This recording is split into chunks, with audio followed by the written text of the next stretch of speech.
अपराधो कई दोष कई मानव हाथे थाय, उगारवाने प्रभु यीशु आव्या जगमाय।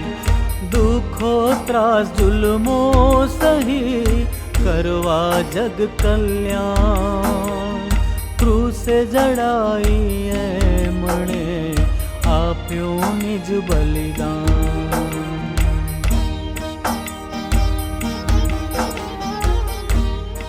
પ્રભુની શાંતિ.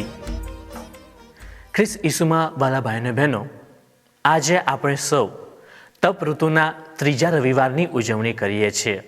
આપણા ઘરે બાગ છે અને આ બાગમાં આપણે જો કોઈ ચીકુનું ઝાડ રોપ્યું હોય અને એ ઝાડ મોટું થયું હોય, 3-4 વર્ષથી આપણે એને જોઈએ છે, ઘણા બધા પાન છે એના પર, પણ એના પર ફળ જોવા નથી મળતા.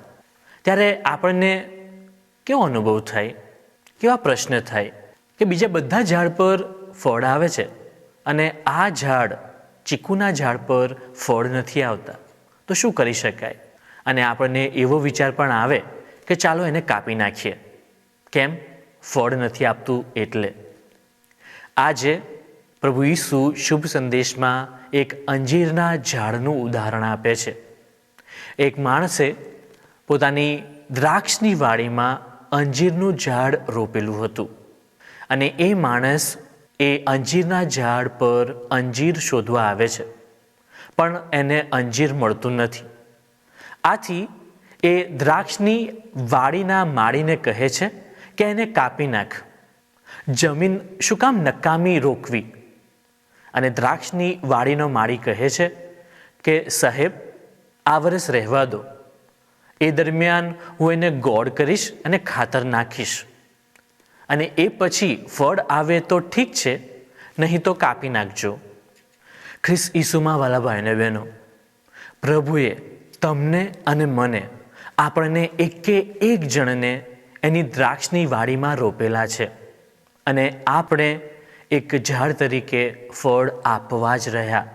પ્રભુ ફળ શોધવા આવે છે. શું એને ફળ મળે છે? પ્રભુએ આપણને કાંટા ઝાંખરામાં નથી રોપેલા, પણ દ્રાક્ષની વાડીમાં રોપેલા છે. આજના શુભ સંદેશમાં આપણે જોઈએ છે કે અંજીરનું ઝાડ એ ફળદ્રુપ જમીનમાં રોપેલું છે અને ચોક્કસ એના ઉપર ઘણા બધા પાંદડા હશે, પણ એની ઉપર ફળ નથી. વાલા ભાઈઓ અને બહેનો, પ્રભુ પણ આપણા જીવનમાં ફળ શોધે છે. કદાચ આપણા જીવનમાં અને આપણા જીવનરૂપી વૃક્ષ પર ઘણા બધા પાંદડા હશે, એટલે આપણે ઘણા બધા વ્યસ્ત હોઈશું ઘણા બધા કાર્યો કરવામાં, પણ એ કયા ફળ આપે છે એ વધારે મહત્વનું છે.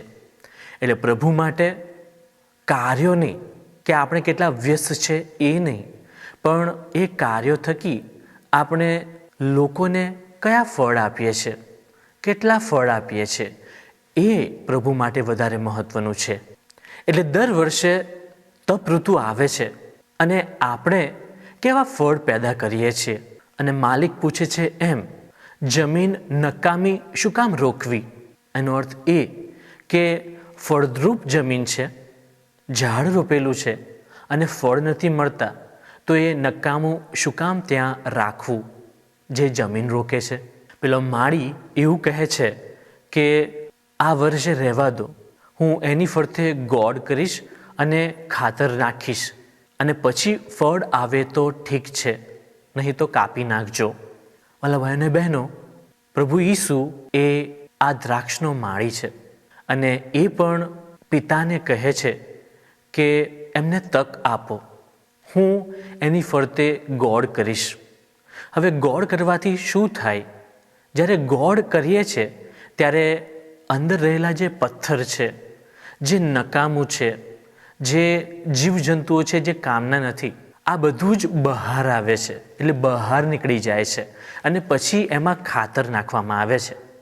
એ જ રીતે પ્રભુ આ કહેવા માંગે છે આપણને કે એ પણ આપણી ફરતે ગોળ કરશે, જેથી કરીને આપણા જીવનની બુરી આદતો, ખોટી ટેવો, આ બધું જ બહાર આવશે અને એ ખાતર નાખશે.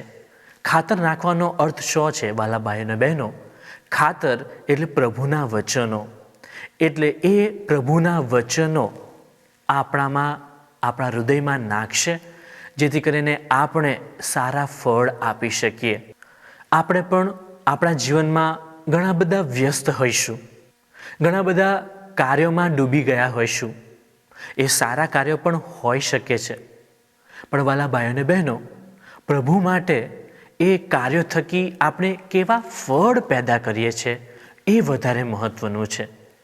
અને આથી આપણે આપણા કાર્યો થકી લોકોને આપણા સારા ફળ આપીએ. અને આ ફળ જે પ્રભુ આપણા જીવન દ્વારા ઈચ્છે છે, એ ફળ આપણને ગલાત્યાના ધર્મસંઘ પરના સંત પાઉલના પત્રમાં 5મા અધ્યાયની 22 અને 23મી કડીમાં જોવા મળે છે.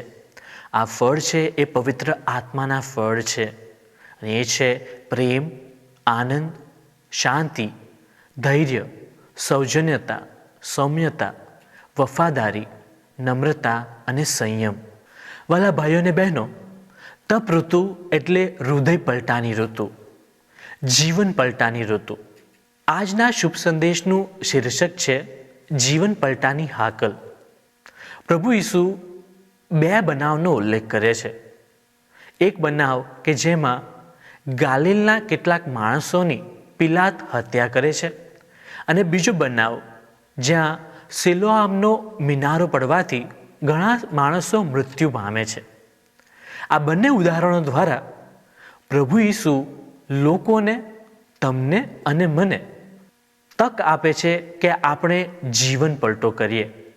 હા વાલા ભાઈઓ અને બહેનો, આ તપ ઋતુ આપણને હૃદય પલટો કરવા માટે પણ આમંત્રણ આપે છે. આપણે પ્રાર્થના કરીએ કે પ્રભુ આપણા જીવનરૂપી વૃક્ષની આજુબાજુ ગોળ કરે, જેથી કરીને આપણે આપણી બધી જ બુરી આદતો, ખોટી ટેવો એમાંથી દૂર થઈ જઈએ અને પ્રભુ એમાં ખાતર નાખે. એટલે કે પ્રભુ એના વચનોથી આપણું જીવન ભરી દે, જેથી કરીને આપણે લોકોને પવિત્ર આત્માના ફળ આપી શકીએ. પ્રભુની શાંતિ. अपराधो कई दोष कई मानव हाथे थाय, उगारवाने प्रभु ईसु आव्या जगमाय. दुखो त्रास जुल्मो सही करवा जग कल्याण, क्रूसे जड़ाई मणे आप्यो निज बलिदान.